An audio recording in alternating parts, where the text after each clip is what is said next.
que é o que vamos fazer nos próximos minutos. Vamos falar sobre a Fajã de Cima, ou de que forma a bota de cano se tornou mais atrativa que o salto alto. Este é um título bastante sugestivo do livro que vamos ter a oportunidade de conhecer esta tarde no Açores Hoje, o livro de Luís Rico, que é apresentado amanhã em Ponta Delgada.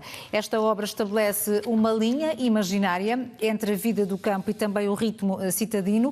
Vamos escutar pequenas histórias que evocam a vivência na freguesia. São relatos imaginativos e também desconstrutivos, que evocam o sentido crítico. E porque é difícil de descrever o conteúdo deste livro, tão imaginativo e real simultaneamente que ele é, contamos esta tarde com a presença do autor, Luís Rico. Muito boa tarde. Bem-vindo ao Açores Hoje. De facto, é um livro irreverente, a começar desde logo pelo próprio título. A Fajã de Cima, ou como a bota de cano se tornou mais atraente que o salto alto. O que é que pretende transmitir com este título? Bom, antes de mais, eu gostava de agradecer o convite de estar aqui presente hoje no Açores Hoje. É com muito prazer que venho aqui falar um pouco sobre este livro e, de facto, o título tem um pouco de enigmático, mas também tem um pouco de irreverente, que ajuda, acho eu, que ajuda a caracterizar conceptualmente o que se passa aqui dentro. E basicamente acho que esta fusão simbólica que nós encontramos aqui para a capa, que no fundo é a fusão de uma bota de cano com um sapato de salto alto, é um pouco a experiência que eu vivi quando tive residência ali na zona da Fajã de Cima e que com alguma curiosidade consegui observar ao fim do dia as pessoas que chegavam da cidade, lá está, com os seus saltos altos, com os seus carros da última gama, que trabalham em bancos, que são arquitetos, que são engenheiros, e via eles a fundirem-se com as pessoas que estavam a descer do campo para baixo, em carroças puxadas por cavalos, com bilhas de leite, e portanto essa fusão, quase em título de brincadeira, essa fusão quase cria aqui uma quinta dimensão, onde habitam todos esses personagens e que servia um pouco de ponto de partida para contar pequenas histórias que se passam na Fajã de Cima e sobre a Fajã de Cima, mas que no fundo se poderiam passar em qualquer freguesia limite, ou seja, em qualquer freguesia que se caracterize por realmente ser a fronteira entre a cidade e o campo. Portanto, estamos a falar da Fajã de Cima, mas podia ser qualquer outra freguesia aqui nos Açores, em Portugal ou no mundo. Claro que com as diferenças que se marcam culturalmente de país para país, de região para região, mas acho que conceptualmente caberia em qualquer freguesia limítrofe. E o Luís Rico parte precisamente da analogia do Equador, que divide o globo em dois hemisférios, para fazer essa linha divisória imaginária entre o campo e a cidade. Estão tão próximos, mas simultaneamente tão distantes. A linha imaginária do Equador nasce à porta de um café na Fajã de Cima e dá a volta ao planeta durante 43 mil quilómetros e volta e para na porta de trás do café. E de facto é isso que diz bem e define claramente dois territórios e naquela linha esses dois territórios confundem-se, não é? E é nessa ambiência que acaba por resultar algum lado fantástico e levemente surrealista de algumas histórias. Só se eu puder dar um exemplo, uma das histórias, os personagens estão todos no café a beber uma cerveja e decidem que era engraçado fazer uma festa. E um deles, que foi preparador físico em Cuba, lembra-se que até era giro trazer cá o Fidel Castro e ser o motivo da festa a visita do Fidel Castro à Fajã de Cima. Apesar de um deles ter lembrado que o Fidel Castro já estava morto, isso não quis dizer absolutamente nada. E, portanto, como tal, fizeram o cartaz com a alegoria da visita póstuma do Fidel Castro. Não faltou nada, nem as luzes. Exatamente, as luzes, o porco no espeto, exatamente. E, portanto, eles fizeram a festa na mesma e pouco importa. E eu penso que isso introduz também um mote informal, ou seja, um mote da total despreocupação relativamente ao que são os formalismos da literatura. E, portanto, eu não me importo de desconstruir na frase seguinte ou na palavra seguinte toda uma ideia que, se calhar, dentro do formalismo da leitura, não faria qualquer sentido. Tipo, isto não faz sentido, uma visita póstuma é a coisa mais ridícula de sempre. Mas quando o propósito é fazer humor, quando o propósito é fazer rasgar um sorriso à volta de uma ideia, que é uma coisa que eu estou muito habituado enquanto publicitário, acho que fico com a carta branca para toda esta alegoria alegoria e esta fantasia e este surrealismo. Essa história, de facto, da visita oficial póstuma de Fidel Castro é deliciosa, mas o escorrega que liga a Fajã de Cima até o pesqueiro, Exato. um escorrega repleto de literatura açoriana e não só, é igualmente uma visão muito criativa e que pretende fazer o apanágio da leitura, como o livro e a literatura podem ser divertidos. Claro, eu aqui também tenho que fazer uma palavra, fazer um elogio, digamos assim, ao Ernesto Rezendes, que é o dono da Letras Lavadas, da editora, e eu sempre que falo com o Ernesto, há uma paixão por tudo, além da literatura e da cultura, há uma paixão por tudo aquilo que sai fora do formato. Ou seja, um livro, por exemplo, eu sei dizer que ele ganhou o recorde do Guinness porque fez o jornal mais pequeno do mundo. Há uma edição do Barco e o Sonho também que é muito pequenina, mas há uma outra que é gigante, tem assim, quase 2 metros de altura. E, portanto, tudo aquilo fascina. E eu quando estava a começar a escrever a história, eu lembrei-me que isto lá está a tal base da realidade. Nós partimos de uma base da realidade. Ou seja, eu sei que se eu chegasse ao Ernesto e lhe perguntasse, ou desafiasse, Ernesto, vamos construir um livro gigante no qual a gente vai escorregar até que... de casas rotundas. Ele ia ficar 3 ou 4 noites sem dormir para fazer um livro gigante, para passar por cima das casas e tudo mais. É claro que eu tive que simplificar muito o trabalho.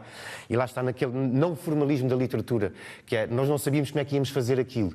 Mas, entretanto, chegou ao dia e foi tão simples como passar um lençol por cima de uma cidade maquete. Ou seja, essa simplicidade, que não poderia ser na prática, não é? Mas que nesse informalismo da minha escrita é possível de facto descer da Fajã de Cima e dar um mergulho no pesqueiro. Através de um escorrega literário. Através de um escorrega com poemas da Natália Correia. São contos, histórias curtas, mas no entanto é muito fácil o leitor visualizar como se estivesse a ver uma tela. Porque a descrição imaginativa que é feita mesmo em curtas páginas consegue-nos transportar para a mente criativa do autor. Eu aí peço desculpa, é defeito profissional. O facto de eu trabalhar em publicidade abriga-me a um nível de inteligibilidade muito grande. Muito visual. É, muito visual. Então, eu, quando tenho que descrever que está um casal a tomar um pequeno almoço para fazer um anúncio para uma bebida solúvel, eu não posso deixar nada à obra do acaso. Porque as pessoas que forem ler aquilo têm que perceber que tipo de casal é, que chávenas é que estão a usar, que tipo de mesa é, que tipo de apartamento é, um apartamento velho, um apartamento novo, um apartamento moderno, é no Parque das Nações, é no Bairro Alto, E, portanto, a partir daí, quase por defeito profissional, a minha escrita acaba por ser muito, como disse, e bem, sou obrigado a concordar, muito visual. Eu até, lá está, naquilo que é a tecnicalidade da literatura, são contos. Naquilo que é o meu livre-arbítrio e subjetividade, acabam por ser uma série de quadros, de facto, que fazem parte de uma exposição comum, cujo conceito é a Fajã de Cima. E não temos aqui também um olhar, de certa forma, irónico, crítico, quando há os meninos de bem que jogam ténis e os meninos do campo que não têm essa oportunidade e que apenas são os apanha-bolas. Na descrição que faz, conseguimos ver também alguns juízos de valor sobre esta diferença entre os meninos do centro da cidade e os meninos que vivem na periferia? Eu acho que é uma lógica que eu acho que está um bocadinho recorrente e que marca presença um pouco em toda a história. A bravura e a valentia do campo versus, não é, os meninos mais frágeis, tratados em redomas, que não é, que têm tudo o que querem. E, de facto, não é inocente. Eu, quando era miúdo, vivi na Fajã de Cima por um curto período de tempo e, pronto, tive a sorte de poder ser um dos meninos que andava na escola de ténis. Mas ninguém conseguia ficar indiferente por uma quantidade de meninos que andavam ali à volta do clube de ténis e que nós sabíamos viver ali naquelas ruas próximas do clube. O desporto deles era apanhar as bolas perdidas, quer dizer, a ambição de praticar o desporto, a ambição, eventualmente, de ter uma carreira ou de participar numa coisa tão simples como um torneio, simplesmente não existia. Portanto, a ideia de ir buscar aquele personagem... Mas que ganha o Wimbledon. Exatamente, ganha o Wimbledon. Torneio melhor do mundo de ténis. O Maurício, que aqui é um Maurício, apesar de estas histórias serem ficcionais, o Maurício aqui aparece como um pilar real, porque o Maurício é da Fajã de Cima. Ele vive só ali. Não joga ténis. Só não joga ténis. Era um dos miúdos que eu me lembro não temos uma diferença assim tão grande de idade, mas que eu lembro-me de andava ali nas imediações a apanhar as bolas de ténis para jogar futebol com as bolas de ténis e, entretanto, por muito mérito próprio, não é? Tem o seu negócio hoje em dia, é uma pessoa muito celebrada da nossa praça e toda a gente conhece os seus cachorros, e eu acabei por fazer um mix e acabei por meter o Maurício, se calhar uma forma de fazer justiça, não é? E dizer que se calhar ele teria merecido, como os outros meninos, aprender a jogar ténis, e portanto, e de facto, ele aparece em cena e revela-se um talento com uma raquete de madeira, com uns ténis rotos, mas revela-se um talento e acaba e ganha o Wimbledon, que é uma coisa assim completamente surreal. São por isso também histórias surrealistas que nos situam num sítio concreto, a Fajã de Cima. Existe de facto o próprio campo de ténis, as carroças, as bilhas de leite, é algo que faz parte daquela freguesia, mas no entanto estas histórias surrealistas que dão aqui vida neste livro, é este amor, como descreve o Nuno Costa Santos, é esta paixão que demonstra pela freguesia. Eu acho que existe o pano comum, a geografia, não é? O espaço, realmente os sítios que são extremamente realistas, e eu tentei que fossem o mais realistas possível, exatamente para dar um ponto de partida, aquela coisa quase que nós podemos acreditar, ou que, se quisermos muito acreditar que isto é verdade, quase que podemos, mas depois, por outro lado, fica claro e evidente que não podemos, porque seria impossível um moço, ou quase impossível um moço da Fajã de Cima poder ganhar o Wimbledon, mas sim, no fim de tudo, quando tudo é filtrado e coado, eu não sabia que havia, eu descobri também, há um amor qualquer aqui latente, há uma ligação, não sei, por ter lá vivido, por ter praticado ténis, é uma explicação que é muito emocional. Eu ainda estou com isto tudo que está a acontecer também, a depurar um pouco, mas parece-me inequívoco que existe um carinho muito grande e um amor muito grande pelaquela freguesia. Por aquilo que é genuíno, por aquilo que é próprio da vivência humana de uma freguesia mais próxima do campo. Talvez, e obrigado, talvez não uma geografia circunscrita a um espaço, mas sim esse lado genuíno, esse lado autêntico. Eu lembro-me também, eu faço um pouco parte da malta da Fajã de Cima que bebia umas cervejas no café, sou quase há um cameo meu aqui escondido que faço parte da malta que está a beber umas cervejas e de facto as conversas que eu tive durante o período que vivi lá com essas pessoas extremamente genuínas, eu confesso, eu aprendi tantas coisas.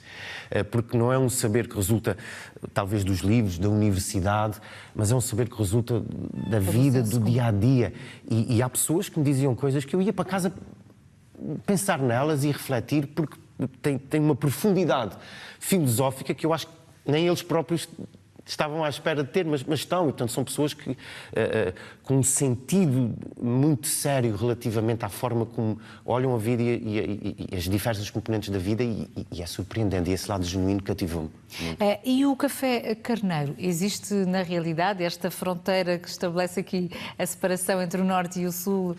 Existe? O café carneiro é um espaço ficcional. É um espaço ficcional onde as coisas normais não acontecem assim tão frequentemente. Agora, existem muitos cafés na Fajã de Cima. Aquilo, a partir de uma determinada altura, são 3 ou 4 seguidos. Os piores, os lá de cima, que acho que quando metem a cerveja a 30 cêntimos, vem sempre a carrinha do hospital, a ambulância do hospital para levar alguém. Mas existem, portanto, ou seja, isto para dizer, não é nenhum deles em particular, é um espaço ficcional que eu criei, onde derramei lá para dentro estes personagens, mas quase que poderia ser qualquer um deles, quase que poderia ser, porque esse café não tem em si nada de especial. O que tem de especial são as pessoas. É o que se passa lá dentro. Este livro vai ser apresentado amanhã à tarde, enquadrado no arquipélago de escritores. Como é que vai decorrer esta apresentação? Vai estar de botas de cano? Já lhe pergunto, salto alto. O projeto inicial era esse. Depois consegui me demover a mim próprio, o que numa pessoa publicitária e criativa não é um trabalho fácil. E depois de perceber a previsão do estado de tempo para amanhã, que acho que vai chover bastante... Era a melhor opção. Eu voltei à ideia que se calhar eu vou mesmo de botas de cano. Agora, o evento em si é um evento que se propõe a ser extremamente informal, da mesma maneira que a abordagem que eu tenho aqui. A apresentação vai ser feita pela minha querida amiga Maria Mercedes Pacheco, que é a minha mãe publicitária, porque foi a primeira pessoa que me deu uma oportunidade no mercado de trabalho, enquanto existia cá a marca Image Açores, uma representação de uma agência nacional. Portanto, foi ela que me deu a mão em primeira instância e, como é óbvio, tenho muito gosto que ela esteja ao meu lado amanhã. Vai ser uma coisa, lá está, como eu digo, muito leve e muito simples, deve-nos tomar 20, 30 minutos e depois já uma conversa entre amigos. E, portanto, desde já convido a todos os que queiram aparecer, a porta está aberta, vai ser ali no Bistro Vale Verde, que fica também na é um rua. espaço informal. É, muito informal, que é dos antigos donos do Colégio 27, e fica ali 2 ou 3 números abaixo de onde era o Vasco e de frente aos Armazéns Conglomereiro, às 6h30, e portanto penso que vai ser engraçado, com certeza que há de ter momentos divertidos. Somos capazes de ter também um músico a tocar umas músicas de bossa nova muito baixinho, só para criar assim ambiente, e também é muito provável, quase 100% de certeza, que vamos ter uma degustação de vinhos da Azores Wine Company, feita pelo Paulo Pacheco. Por isso eu diria, no pior cenário, e se correr tudo muito mal e se estiver a chover muito, sempre teremos o vinho. E espero que a apresentação seja tão irreverente como este livro, que acaba também por ser uma delícia folheá-lo. Obrigada, Luís Rego, pela sua presença no Açores. As maiores felicidades para a publicação deste livro. Obrigado pelo convite. Obrigada, boa tarde para si. E se ficou curioso sobre a temática abordada neste livro, estas histórias surrealistas que nos falam da Fajã de Cima, desta proximidade entre o campo e a cidade, pode comparecer amanhã na apresentação deste livro aqui em Ponta Delgada, integrada na programação do Arquipélago de Escritores. Luís Rego apresenta assim o segundo livro em Ponta Delgada.